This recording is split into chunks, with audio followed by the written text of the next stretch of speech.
My fellow nerdkins, welcome back to another episode of That's So Nerdy. Today we've got another gameplay video for you, and it's going to be Android 17 and 18 Harbingers of Calamity versus Boujack Subjugator Unbound. These leaders actually did come from the same set. This is the second time this match has been featured on the channel. There have been changes to both decks, significant changes to both decks since the first video was filmed, so thought it might be a good time to do an update video and maybe get a little bit of a rematch. So if you want to do the YouTubey stuff, just go ahead and do all that, and then we'll get into the match. But yeah, we're both really really heavily focused on working on these decks and have been for a while. If Android 17 and 18's engine wasn't so vulnerable, I think it could really be like a viable engine, really good one to run, but because everything is kind of low cost and nothing really has protection, it does make it kind of hard. But I believe I go first. Yeah, I'm going first.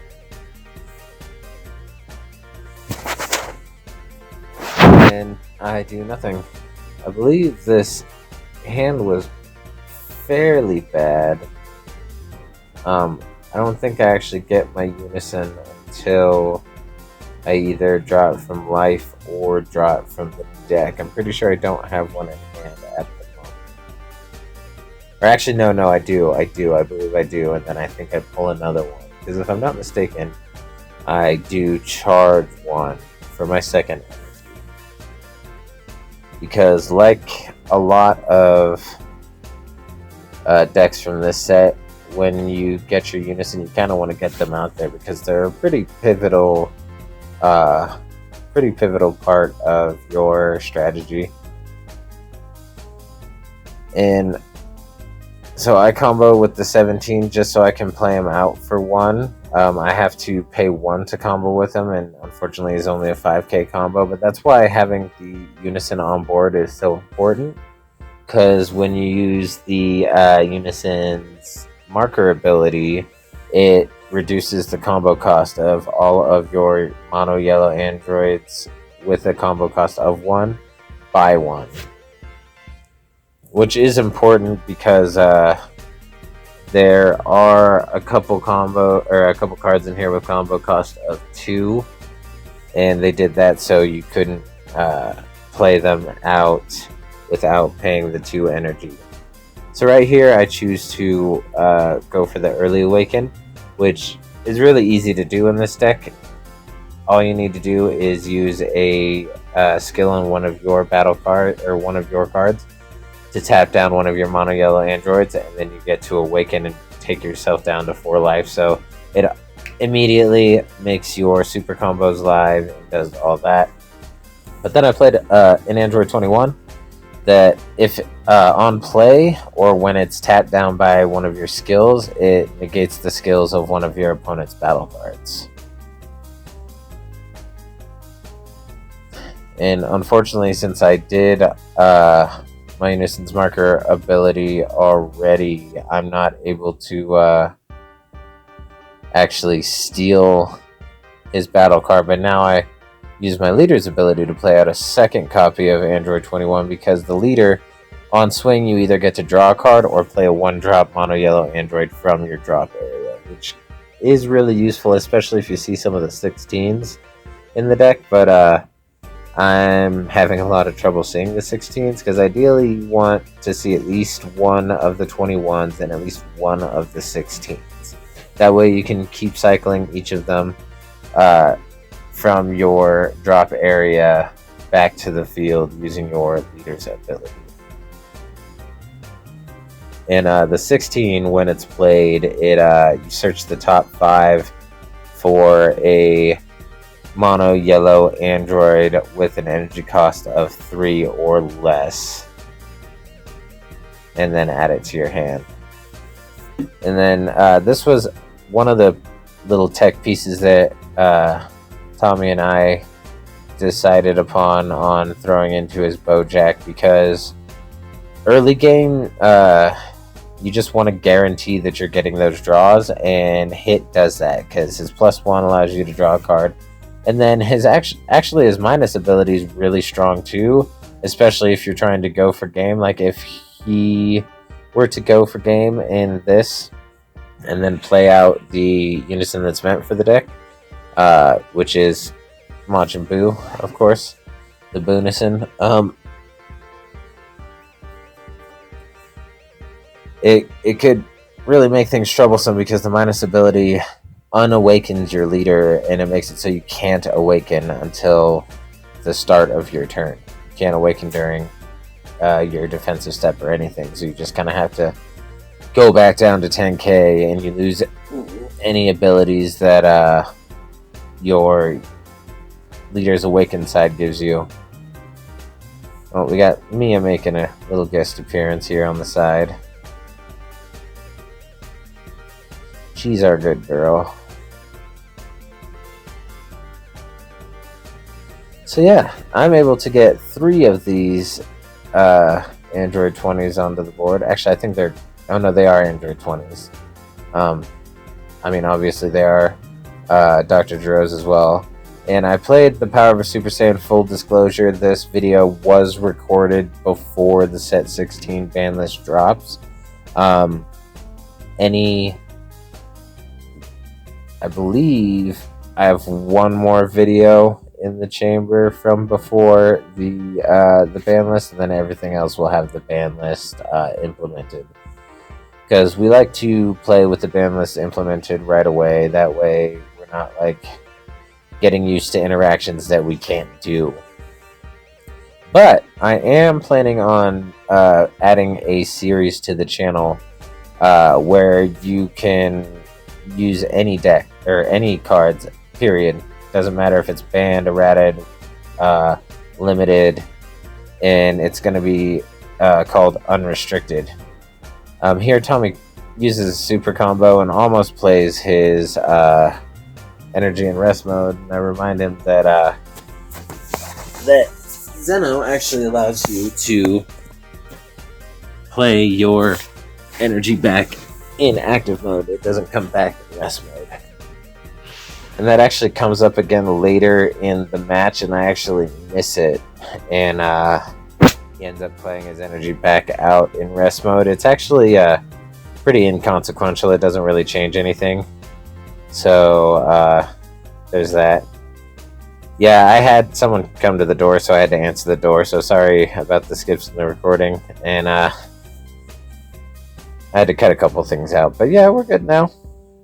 Didn't miss anything. So I used Tyrannical Blow to counterplay the card that he's putting into play. I explained to him what Tyrannical Assault does, and then also negate the skills on his Unison.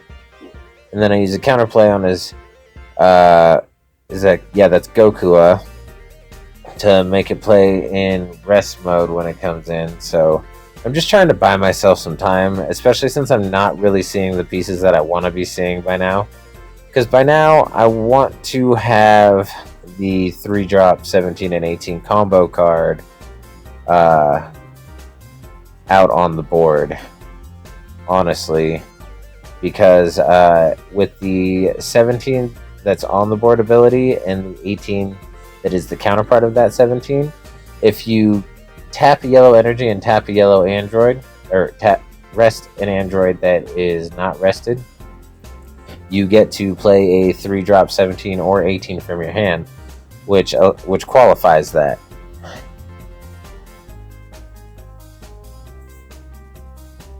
And it honestly, I didn't really see a lot of the pieces that I wanted to see, and considering that fact, I'm actually doing pretty decently holding Tommy off.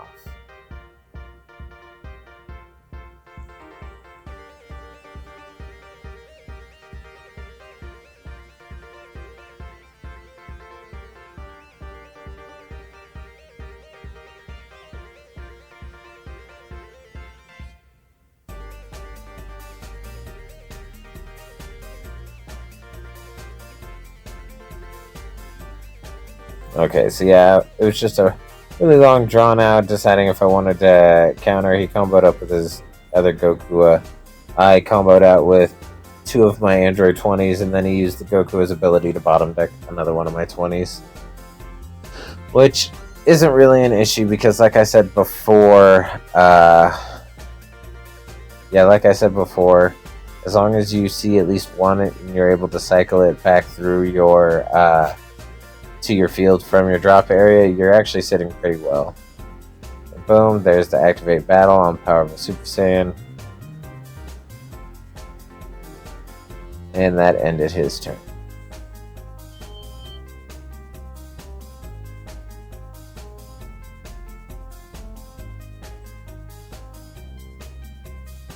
Yeah, and I believe I keep checking the drop area to see how many 15k battle cards I might have in there. I think that's why, because the SCR I do run in this deck is the SS3 Go Tanks, the one that becomes a 4-drop if you have 4 15k battle cards in your drop area, because it reduces its specified cost by 1 for every 15k in your drop area. And the reason I run that is because when it's on the board, it negates the skills of all other battle cards on the board. So it really, really fits the dynamic of this Android deck, which is to just make sure your opponent, if any of their cards have skills, they can't use them, and then you're able to just like steal their battle cards to keep their board nice and minimalistic. So here I play out Return of the Dragon Fist, KO his Goku because it was the only one in rest mode. And normally when you get this Goku out onto the board, he does a lot of damage because of his Spirit Boost ability that allows him to, it gives him dual attack on top of his already double strike, and then it also makes it so your opponent can't activate skills on battle cards with energy cost of 7 or less. So they can't use their super combos, he can't combo anything from energy. Well, actually he could combo from energy because that's the skills of the video card. But he doesn't gain any of the benefits of the battle card skills. Yeah, it's a really strong card in my opinion, and a lot of people's opinion, honestly. And my favorite part about it is it's not locked to a yellow Saiyan like some cards are, like the Turles, and I believe the Goku counterplay also is locked to a yellow Saiyan. Which, I mean, isn't terrible because there are a lot of yellow Saiyan leaders. But not everybody that plays yellow wants to play a Saiyan. And I'm not saying that I don't have some decent yellow Saiyan decks, like my future Gohan deck, which has been featured here on the channel, as well as my Go Tanks deck that actually has not been featured on the channel yet. Maybe that'll be the next one I do. I don't know yet though. Yeah, I don't think I've done a video for my my yellow Go Tanks. I know I've done one for my green Go Tanks. I don't think I've done one for my yellow Go Tanks yet. I'm gonna have to change that.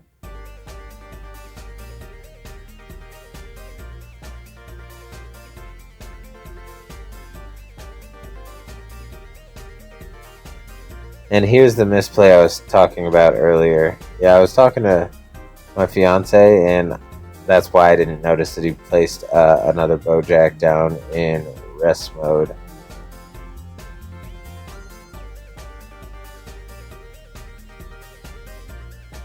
And honestly, there's a lot of like little mistakes like that that Tommy does tend to make, just because he doesn't. Honestly, it's a lot of the times because he will assume he knows what a card does, and he'll just go through with what he thinks the card does, and that's not always the case. So I do have to remind him a lot to like make sure you read your card, make sure like it actually does what you think that it does before you try and do something with it that you think is going to benefit you, but in the end it ends up screwing you over because you weren't paying attention. Because I mean, that was a mistake I used to make a lot when I started playing TCGs, because I started with Magic and moved my way over to Dragon Ball when we discovered it about like right at the beginning of the pandemic. So early 2020 is when we started playing, and the amounts that my gameplay has improved in that short amount of time for this game is incredible, but the amount of improvement that Tommy has made in particular is actually like really huge, because I essentially have taught him everything about playing TCGs, and it really... Ooh, excuse me, big yawn came out of nowhere. It is really impressive how much he has been able to pick up, because he does like playing obscure decks. I mean, like I do as well, but he plays them a lot differently than I do. He a lot of times will try and prepare for things that a deck doesn't really need to prepare for, if that makes any sense. Like he'll be ready for something that probably isn't actually ever going to happen. It's a good thing to have defense against if it ever were to come up, but it doesn't really come up that often.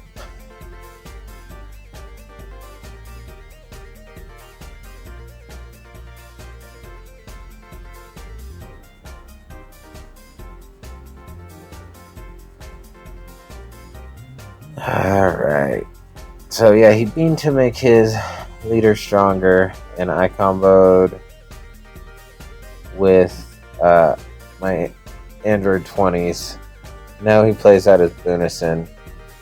And honestly, if I were him, I would have used the abilities of... Or actually, never mind. Scratch that. Or yeah. I would have used the abilities of the hit Unison to unawaken my leader. And especially seeing as how I only have one energy left, like, yeah, I would have done it. Especially now that wouldn't have comboed me out, so I would have had to use more resources out of my hand. And yeah, that's a little bit of a mistake right there, and that's something that I need to remind him of all the time too. Is like, make sure that if you're going to be popping your Unison, you get all of the benefit that you want from that Unison.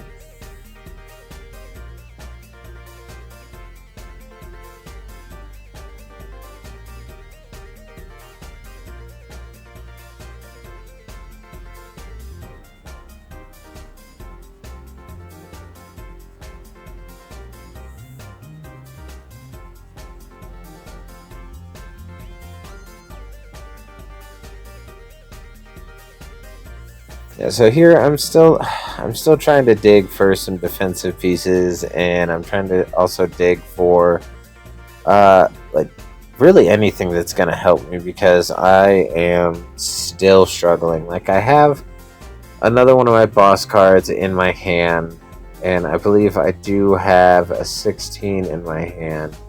Yeah, here's the boss card, and I negate the skills of all of his battle cards and unisons in play when that is played. So he can't activate the bottom decking of his unison. He can't activate blocker of his unison. He can't do anything with anything that's on the board currently. And then that's where I play out my first 16, because that's the first time I saw him. And I believe I grab another 16 right here.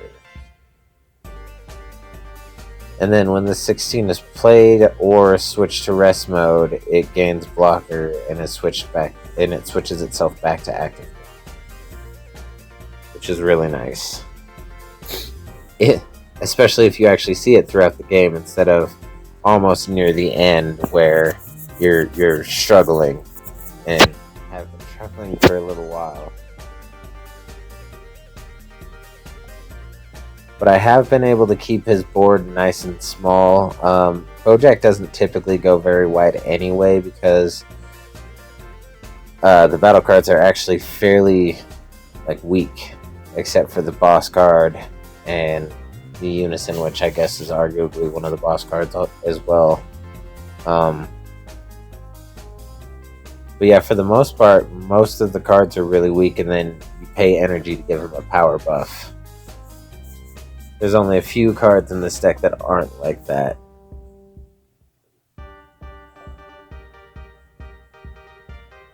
But yeah, here I believe I'm comboing with the 16 I just drew. I'm trying to get more resources out of his hand,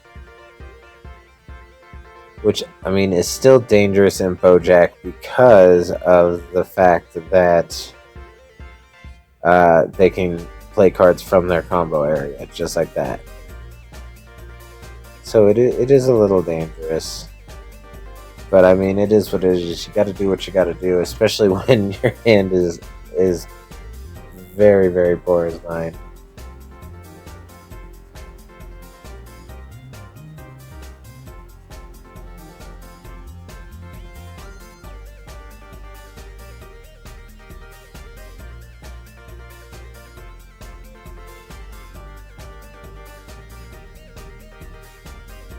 Alright, he uses a Galactic Buster, so he's comboing out of the attack, right? It's still my turn. I was swinging on him, right? No. Oh yeah, I am still swinging on him. Okay.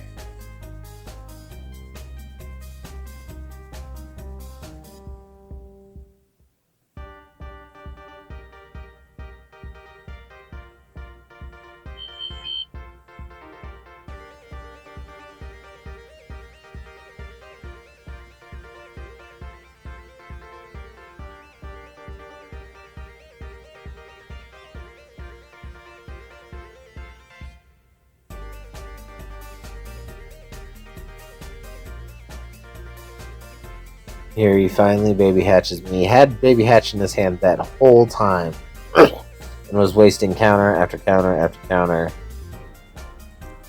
And honestly, that's another issue that Tommy has, is he won't pull the trigger on shutting down someone's turn because he's like, oh, I want to let them do stuff. But he's not realizing that, that's going to have to make him spend resources a lot of the time. Also, that he doesn't want to spend.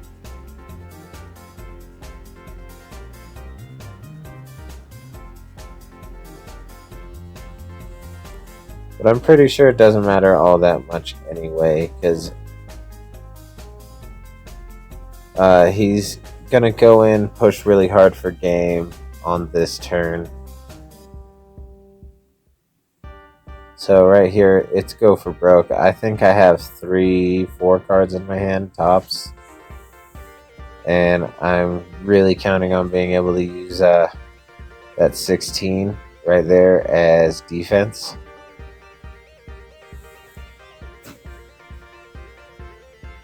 Because it does still have blocker from being played. But then he uses the Goku's ability to, or not the Goku, the Beto's ability to bottom deck it. And that just really hurts, especially when he goes ahead and plays out this Boujack. And then I played in rest mode, so he can't dual attack with it. And then he bottom decks Goku, which, I mean, it takes the pressure off of him. But if I were him, I would have bottom decked the blocker and then made it game, because with that 40k swing and how small my hand is, like, there's no way I would have been able to get out of that.